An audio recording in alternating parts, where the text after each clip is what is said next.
Hello dear students, welcome to my channel easy pharma with Kalyani. आज के हमारे इस वीडियो में हम देखने वाले हैं बायोकेमिस्ट्री का most important topic that is a protein. इसमें प्रोटीन क्या होते हैं, उसका क्लासिफिकेशन और बाद में 4 टाइप्स के स्ट्रक्चर है प्रोटीन के, वो हम यहाँ देखने वाले हैं। तो देखते हैं प्रोटीन्स क्या होते हैं। आपको पता ही होगा सोर्सेस प्रोटीन जैसे कि सोयाबीन, जितने की दाल होते हैं जैसे कि चने की दाल, राइस, इन सभी में जो है एग हुआ, फिश हुई, इसमें प्रोटीन होते हैं। प्रोटीन हमारे बॉडी के लिए बहुत ही इंपॉर्टेंट है। बोन्स को स्ट्रॉन्ग करने के लिए इनकी हेल्प होती है। तो प्रोटीन का कैसे बनाए जाते हैं प्रोटीन, हमने लास्ट जो वीडियो देखा था अमाइनो एसिड का, के अमाइनो एसिड के मॉलिक्यूल को बाइंड करके प्रोटीन तैयार होता है। तो देखते हैं, proteins are high molecular weight biomolecules composed of polymer of amino acid joined together by peptide linkage or bond, that is the CONH. It is simply the L alpha polymer chain of amino acid. Polymer chain होती है किसकी, amino acid की, जो कि bind होती है peptide linkage और दी peptide bond से, जो कि CONH ये पेप्टाइड लिंकेज है। उसे अमाइनो एसिड को बाइंड करके पेप्टाइड लिंकेज के साथ प्रोटीन फॉर्म होता है। ये जो प्रोटीन है हाई मोलिकुलर वेट बायोमोलिक्यूल्स है। Protein are high molecular weight biomolecules consist of polymer of amino acid joined together by peptide linkage, that is called as the protein. Protein के बहुत सारे properties भी है। तो ये जो प्रॉपर्टी है आपको याद रखनी है, बहुत सारे कॉम्पिटिटिव एग्जाम में या फिर MCQ में भी पूछी जाने वाली ये प्रॉपर्टी है। तो क्या है, all enzymes are protein but all proteins are not enzyme. सभी एंजाइम्स है वो प्रोटीन है, लेकिन पूरे के पूरे प्रोटीन जो है एंजाइम्स नहीं होते। ये बाकी के फंक्शंस है। यहाँ प्रोटीन क्या करते हैं, प्रोटीन को हमने एंजाइम्स आर प्रोटीन है, तो एंजाइम्स का रोल क्या होता है, कैटालाइज करता है chemical reactions in the body. So also protein use is there, proteins catalyze all chemical reactions in the body. Next, it regulates the gene expression. The major structural element of all cell, that is the protein. It regulate the immune system. Protein जो है immune system को भी regulate करता है। And the major constituents of muscle is the protein. ये तो आपको पता ही होगा। इसके बाद हम देखने वाले हैं क्लासिफिकेशन ऑफ प्रोटीन्स। तो प्रोटीन जो है मेन क्लासिफाई किया गया है 3 कैटेगरी में, that is a simple protein, conjugated protein and the derived protein. Simple protein क्या होते हैं, सिंपल प्रोटीन में ओनली अमाइनो एसिड प्रेजेंट रहेंगे join together with peptide linkage. Conjugated protein में क्या होते हैं, कॉन्जुगेटेड नाम में ही है, कॉन्जुगेशन रहेगा। प्रोटीन का non protein part, that is a prosthetic group जिसे कहते हैं।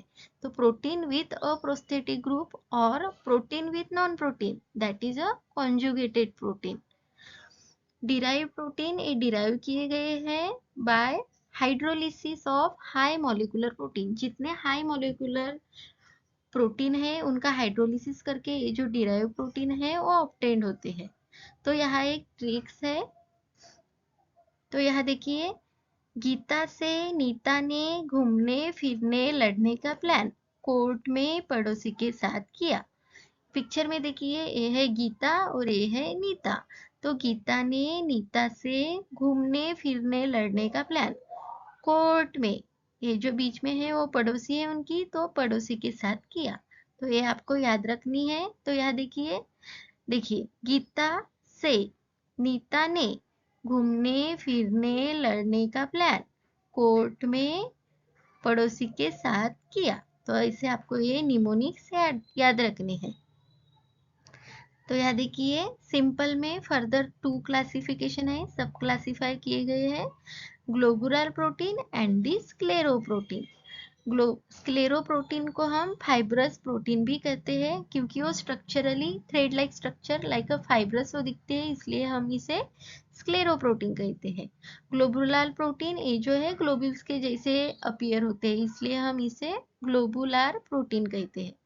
तो ग्लोबुलर प्रोटीन्स में आपको एग्जांपल याद रखने हैं, जैसे कि एजी, पीजी, एचपीजी, ऐसे आपको रिलेट करके याद रखना है। A G, P G, H P G. A means albumin, globulin, prolamins, glutelin, histones, protamines and last is the globins. ये हुए ग्लोबुलर प्रोटीन के। ये जो ट्रिक्स है वो मेन क्लासेस की है, जैसे कि globular protein, scleroprotein, nucleoprotein, glycoprotein, flavoprotein, lipoprotein, phosphoprotein, chromoprotein, metalloprotein, primary and secondary protein. इसकी जो ट्रिक्स है ये गीता एंड नीता वाली है, और ये एजी, पीजी, एचपीजी जो है वो ओनली फॉर ग्लोबुलर प्रोटीन के एग्जाम्पल की है। ओके। बाद में है स्क्लेरोप्रोटीन। स्क्लेरोप्रोटीन में 3 आते हैं, कोलेजन्स, इलास्टिन एंड द केराटिन। बाद में देखते हैं कॉन्जुगेटेड प्रोटीन। कॉन्जुगेटेड प्रोटीन क्या होते हैं? इसमें प्रोटीन जो है कॉन्जुगेट होता है दूसरे नॉन प्रोटीन पार्ट के साथ। जैसे कि पहला है न्यूक्लियोप्रोटीन, तो protein in conjugation with nucleic acid, that is the nucleoprotein. Next है glycoprotein, protein in conjugation with carbohydrate, that is the glycoprotein. Next है flavoprotein, protein in conjugation with riboflavin. Riboflavin vitamin B2 है, जो इन conjugation with protein हुआ तो उसे हम कहते हैं फ्लेवोप्रोटीन। नेक्स्ट है lipoprotein. Lipoprotein is a complex of lipid plus protein, और इसे हम ऐसे भी कह सकते हैं protein in conjugation with lipid. Lipid में जैसे कि फैट, वैक्सेस, कोलेस्टेरॉल, कोई भी कॉन्जुगेशन हो सकता है। नेक्स्ट है फॉस्फोप्रोटीन, तो यह protein in conjugation with phosphoric acid. Next है क्रोमोप्रोटीन। क्रोमोप्रोटीन कलर पिगमेंट होते हैं जिसे हम क्रोमो कहते हैं, तो protein in conjugation with colour pigment, that is the chromoprotein. और लास्ट है metalloprotein, protein in conjugation with metal यानी मेटल्स आयन। अगर प्रोटीन मेटल आयन के साथ कॉम्बिनेशन में है तो उसे हम कहते हैं मेटालोप्रोटीन। तो ये सब हो गए हैं कॉन्जुगेटेड प्रोटीन के टाइप्स। और लास्ट में है डिराइव्ड प्रोटीन, जो कि डिराइव किए गए हैं by hydrolysis of high molecular proteins. उसमें सब डिवाइडेड 2 है, that is one is primary protein and next is secondary protein. Primary protein जो हाइड्रोलिसिस करके फॉर्म होते हैं उसमें ज्यादातर चेंज नहीं होता, only slight change in protein and it's property, उनकी प्रॉपर्टी और वो एकदम स्लाइट चेंज होता है उसमें। एग्जाम्पल में आते हैं coagulated protein, proteins and the Meta proteins. बाद में है सेकेंडरी प्रोटीन। सेकेंडरी प्रोटीन है hydrolytic cleavage of peptide bond, जो हमने देखे थे कि अमाइनो एसिड पेप्टाइड बॉन्ड से लिंक होके प्रोटीन फॉर्म होते हैं। तो यहाँ पे जो सेकेंडरी प्रोटीन है वो पेप्टाइड लिंकेज क्लीवेज होके दूसरे से बाइंड होकर ये जो प्रोटीन है फॉर्म होते हैं। तो उसमें आते हैं proteoses, peptones, polypeptide, simple peptides and the amino acid. तो आपको ये ट्रिक्स याद रखनी है। गीता से नीता ने घूमने फिरने लड़ने का प्लान कोर्ट में पड़ोसी के साथ किया। ये जो हाईलाइट किए हैं वही आपको याद रखना है, जैसे कि G for Gita, Gita means globular protein, से स्क्लेरोप्रोटीन। बाद में ये जो है उसी तरह आपको याद रखना है। सामने के 2 सिंपल प्रोटीन में आते हैं जीएस, लास्ट के 2 है पीएस जो डिराइव प्रोटीन में आते हैं, और बीच में का जो निमोनिक्स है वो पूरा कॉन्जुगेटेड प्रोटीन का क्लासिफिकेशन है। नेक्स्ट हम देखने वाले हैं स्ट्रक्चर्स ऑफ प्रोटीन, जिसमें primary structure, secondary structure, tertiary structure and the quaternary structure of protein है। तो प्राइमरी स्ट्रक्चर में क्या होते हैं? सिंपली अमाइनो एसिड है, पेप्टाइड लिंक से बाइंड होते हैं। सेकेंडरी स्ट्रक्चर में अल्फा हेलिक्स और बीटा प्लीटेड ऐसे 2 पार्ट है। बाद में टर्शियरी स्ट्रक्चर एंड क्वाटरनरी, ये जो दोनों स्ट्रक्चर है ये 3D स्ट्रक्चर है।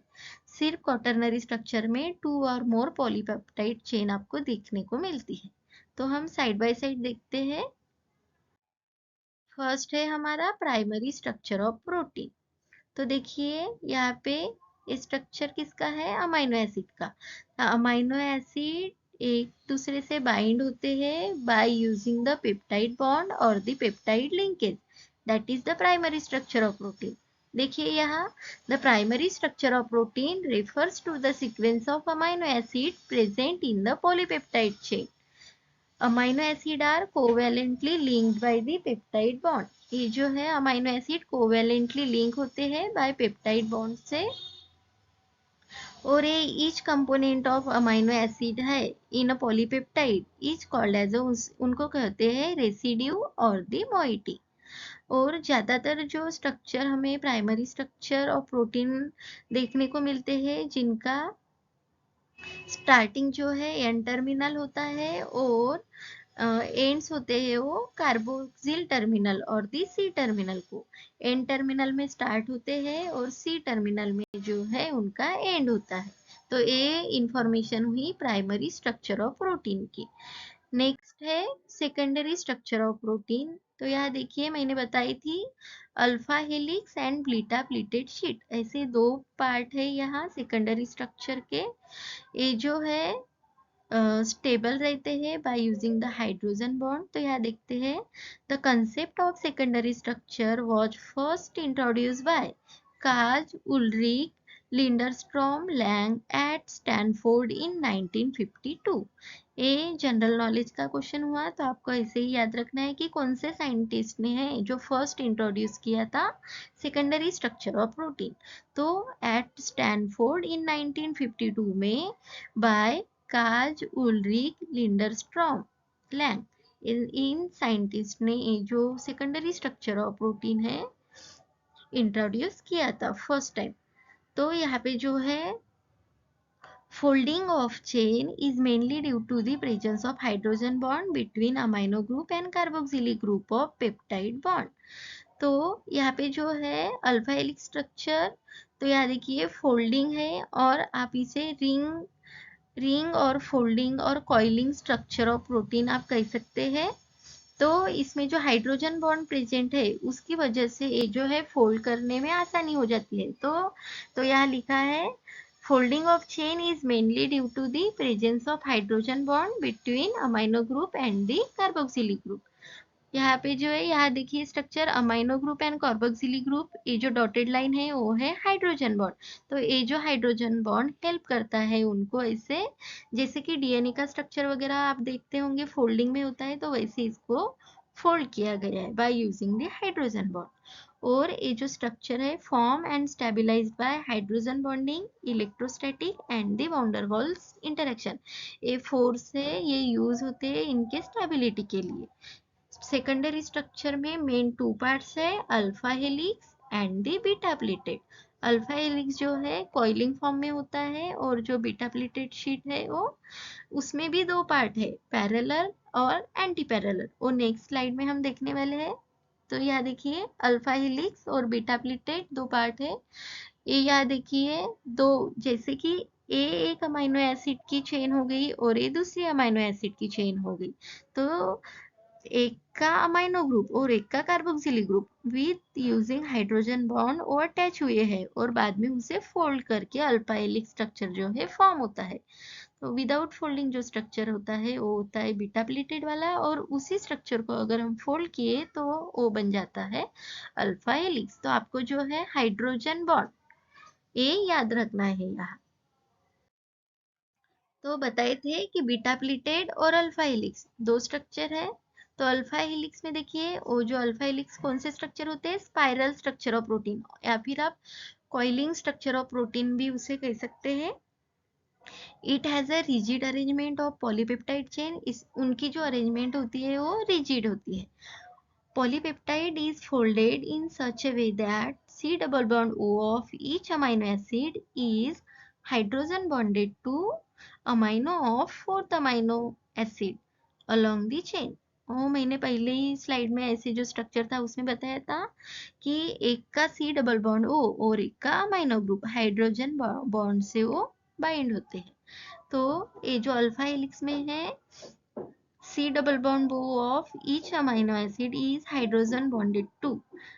जैसे C double bond O होगा, O bonded होता है NH ग्रुप से जो कि 4th नंबर पे होगा, तो वैसे वो बाइंड होते हैं।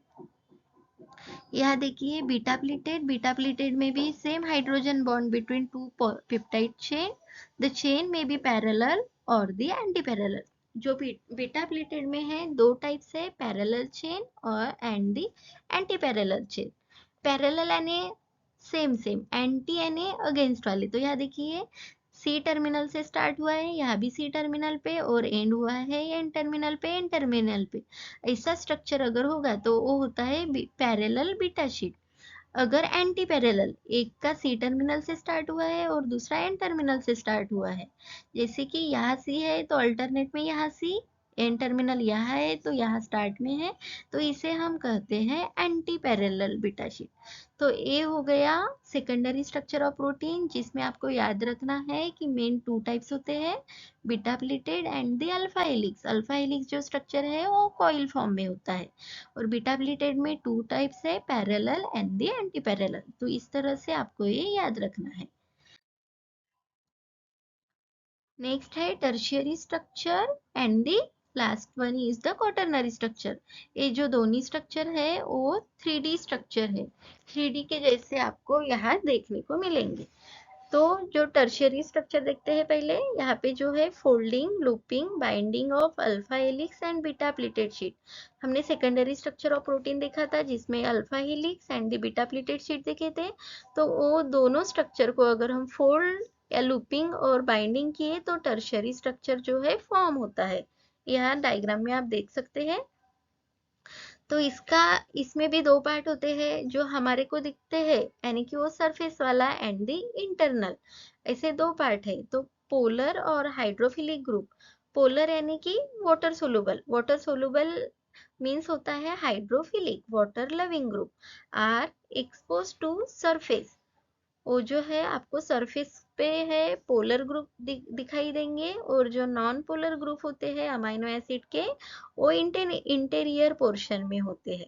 तो आपको ये चीज याद रखनी है टर्शियरी स्ट्रक्चर में। ये जो है सेकेंडरी स्ट्रक्चर को अगर फोल्ड, लूपिंग और बाइंडिंग किया जाए तो फॉर्म होता है। इसमें दो पोर्शन है जिसमें सरफेस में पोलर ग्रुप प्रेजेंट होते हैं, और इंटीरियर जो होता है पोर्शन जिसमें नॉन पोलर ग्रुप आपको दिखाई देते हैं। ये जो है 3 डायमेंशनल स्ट्रक्चर है, वो की स्टेबलाइज करते हैं कौन से बॉन्ड से, peptide bond, hydrogen bond and the disulphide bond. यह आप देख सकते हैं कैसे स्टेबल करते हैं। हाइड्रोजन बॉन्ड है hydrophobic interactions, and disulphide bridge ionic bond. इस तरह के जो बॉन्ड होते हैं वो हेल्प करते हैं स्ट्रक्चर को स्टेबल रखने के लिए। और अब लास्ट में देखते हैं क्वाटरनरी स्ट्रक्चर ऑफ प्रोटीन। ए भी स्ट्रक्चर है, 3D स्ट्रक्चर है, आप डायग्राम में देख ही सकते हैं। यहाँ पे सिंगल मोइटी है तो यहाँ पे 2 और मोर मोइटी है, तो इसलिए इसे 2 और मोर पॉलीपेप्टाइड चेन, जैसे कि हीमोग्लोबिन का वगैरह स्ट्रक्चर होता है 3D वाला, वो आता है क्वाटरनरी स्ट्रक्चर ऑफ प्रोटीन में। यहाँ पे कौन कौन से बॉन्ड प्रेजेंट होते हैं, hydrogen bond, hydrophobic and the ionic bond. Same यहाँ देखिए ionic bond, hydrogen bond, hydrophobic bond. तो ये जो है हेल्प करते हैं इनको स्टेबल रखने के लिए। यहाँ पर भी दो टाइप्स है क्वाटरनरी स्ट्रक्चर के, homogeneous quaternary structure and the heterogeneous quaternary structure. Homogeneous quaternary structure में क्या होता है, पॉलीपेप्टाइड चेन आर आइडेंटिकल। हमने यहाँ क्या कहा था, 2 और मोर पॉलीपेप्टाइड।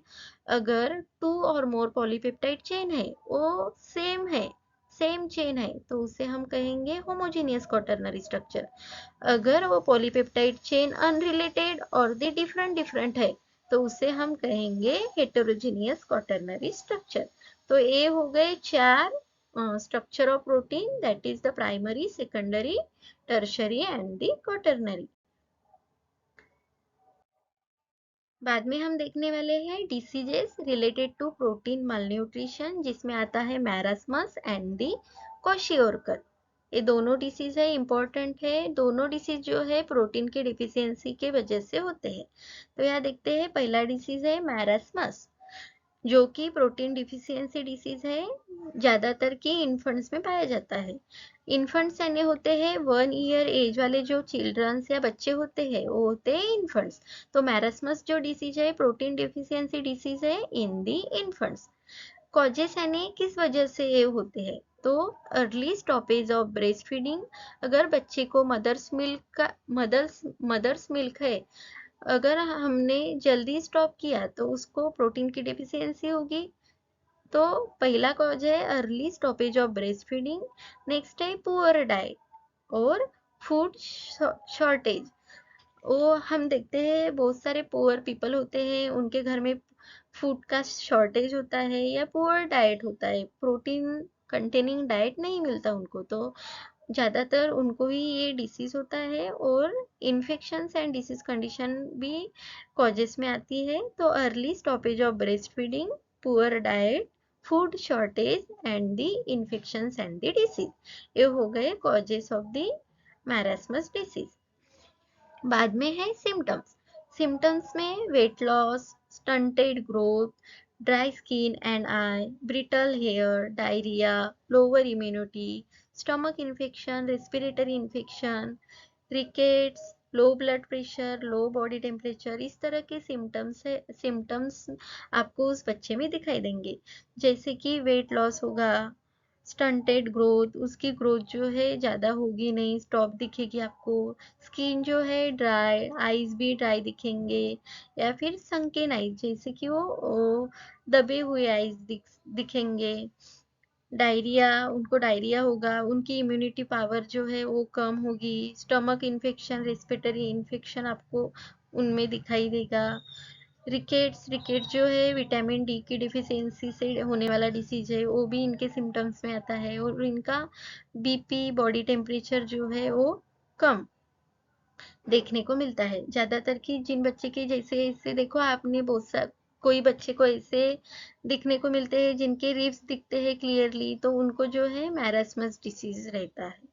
और फेस जो है thin and the bony face, diagram में से आप समझ सकते हैं। Hair loss, wrinkle face, skin, old person जैसे उनका फेस दिखता है। तो ये सारे सिम्टम्स आते हैं मैरस्मस डिसीज में। यहाँ पे जो है नो एडिमा ऑब्जर्व, और जो क्वाशियोरकर डिसीज है उसमें एडिमा ऑब्जर्व होता है। ये एक जो है डिफरेंस है, ये 1 ईयर एज में होते हैं और यहाँ एडिमा ऑब्जर्व नहीं होती। बाद में लास्ट में इसकी ट्रीटमेंट है। ट्रीटमेंट में हम क्या दे सकते हैं, मदर्स मिल्क, फॉर्मूला मिल्क, और सिम्टोमेटिक ट्रीटमेंट जैसे कि सिम्टम्स है। आपने बोला यहाँ लो बीपी, तो हाई बीपी वाले जो ड्रग है वो हम यहाँ ऐड कर सकते हैं। स्टमक इन्फेक्शन की मेडिसिन है, रेस्पिरेटरी इन्फेक्शन की मेडिसिन, डायरिया, तो वो भी हम यहाँ ट्रीटमेंट में लिख सकते हैं। इसलिए मैंने यहाँ सिम्टोमेटिक ट्रीटमेंट लिखा है, तो आपको ड्रग्स मेंशन भी कर सकते हैं या फिर कैटेगरी। लास्ट है क्वाशियोरकर। क्वाशियोरकर ये भी जो है प्रोटीन डिफिशियंसी डिसीज है। जो मैरस्मस था वो 1 ईयर वाले चिल्ड्रंस में होता है, तो क्वाशियोरकर जो है 1 to 4 ईयर्स ऑफ एज के चिल्ड्रन होते हैं उनमें पाया जाता है। इसके कॉजेस में देखिए किसकी वजह से क्वाशियोरकर डिसीज होता है। Large family size, poor maternal health, over diluted milk, delay supplementary feeding. अगर फैमिली का साइज लार्ज हो, आपने वो स्टोरी सुनी होगी, अगर घर में 2 बच्चे हो तो एक चीज उनको आधी आधी मिलेगी, उसी जगह 4 बच्चे हो तो आधी की भी आधी उनके हिस्से में आएगी, तो उनको जो प्रोटीन जितना मिलना चाहिए उतना नहीं मिलेगा। तो कॉजेस में आता है लार्ज फैमिली साइज। नेक्स्ट है पुअर मैटरनल हेल्थ, अगर मदर की हेल्थ एकदम पुअर हो तो बच्चे की भी एकदम हेल्दी नहीं हो सकती, पुअर ही होगी, तो poor maternal health. Over diluted milk, अगर जो मिल्क वो बच्चे पी रहे हैं वो ओवर डाइल्यूटेड है, तो जितना उनको प्रोटीन मिलना चाहिए उतना वहां से नहीं मिलता। डिले सप्लीमेंटरी फीडिंग, अगर सेम जो हमने मैरस्मस में दिखा था, मदर मिल्क जो है हमने स्टॉप कर दिया सप्लीमेंटरी उसका, तो ये जो है क्वाशियोरकर डिसीज होने की संभावना होती है। बाद में देखिए सिम्टम्स। सिम्टम्स में एडेमा मैंने बोली थी, जो मैरस्मस है उसमें एडेमा नहीं दिखता, और जो क्वाशियोरकर है उसमें एडेमा ऑब्जर्व होता है। एडेमा यानी कि स्वेलिंग, जो कि रिटेंशन ऑफ वाटर की वजह से होती है। नेक्स्ट है राउंड, पफी और स्वॉलन फेस। जो फेस है वो एकदम पफी पफी दिखता है। इस डायग्राम में देख सकते हैं स्वॉलन मून फेस, यानी कि सोया सोया सा फेस, फुगा फुगा सा दिखता है। बल्गिंग और डिस्टेंडेड बेली, यह डायग्राम में देखिए, ये जो स्टमक और द एब्डोमिनल जो पोर्शन है, तीनों डायग्राम में आप देख सकते हैं, उनका डिस्टेंडेड एब्डोमिन इस तरह से बढ़ जाता है। नेक्स्ट है skin, nail and hair diseases इनमें पाए जाते हैं। एंड दी क्रैकिंग और pain at the corner of lips, lips के एकदम, जो आपने कभी कभी किसी को ऑब्जर्व किया होगा, क्रैकिंग होते हैं या उनको जो पेन भी होता है, तो इस तरह के सिम्टम्स है क्वाशियोरकर में देखे जाते हैं। Vomiting, diarrhoea and the moon face. Last में है ट्रीटमेंट। ट्रीटमेंट में क्या कहेंगे, take a diet rich protein. ये बच्चे 1 to 4 ईयर्स के हैं, तो इनको हम डाइट रिच प्रोटीन डाइट हम दे सकते हैं, जैसे कि milk, egg, soya beans etcetera. And the symptomatic treatment, जैसे कि यहाँ डायरिया है तो एंटी डायरियल ड्रग देंगे, वोमिटिंग के लिए एंटी वोमिटिक इमेटिक्स ड्रग देंगे। तो इस तरह से आप ट्रीटमेंट में मेंशन भी कर सकते हैं। ये जो दोनों डिसीज है बहुत ही इंपॉर्टेंट है, आपको इनके नाम विथ इनका कॉज, सिम्टम्स एंड ट्रीटमेंट याद रखने हैं। फर्स्ट था मैरास्मस था, and second disease kwashiorkor. Marasmus 1 years के बच्चे में होता है, क्वाशियोरकर 1 to 4 ईयर्स एज के बच्चे में होता है। मैरास्मस में जो है एडेमा ऑब्जर्व नहीं होता, क्वाशियोर में एडेमा ऑब्जर्व होता है। So thank you dear students for watching video. अगर आपको वीडियो पसंद आए तो वीडियो को लाइक करें, शेयर कीजिए, और चैनल में अगर आप नए हो तो चैनल को सब्सक्राइब करें। Thank you.